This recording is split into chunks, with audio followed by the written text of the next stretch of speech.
Ruth Crawford Seeger was a principal figure in the so-called ultra-modern movement in American composition.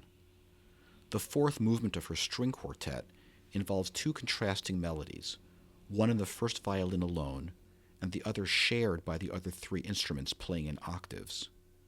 The relationship between the melodies upholds Crawford's ideal of heterophony, which she describes as a sounding apart rather than the more traditional sounding together of melodies in a harmonious counterpoint. The melodies are radically contrasting in character. The shared melody in the lower strings follows strictly the rotations and transpositions of a 10-note series.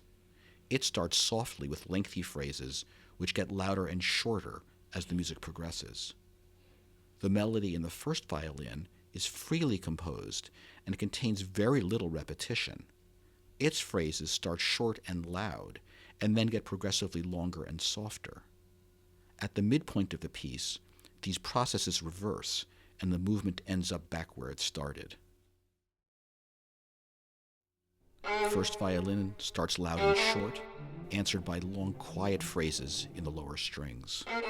First violin statements get longer, 3 notes, then 4 notes, then 5 notes. At the same time, the melody in the other parts is getting shorter, 17 notes, then 16, then 15. At the same time, the first violin is getting softer while the other strings are getting louder.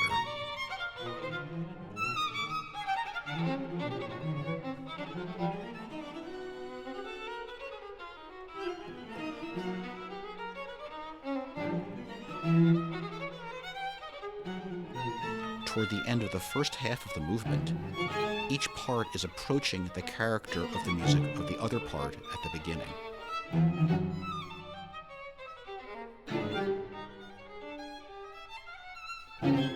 At the midpoint of the movement, we reach what Crawford called a turning point, and the whole thing runs exactly backward until the end of the movement, which is the same as the beginning.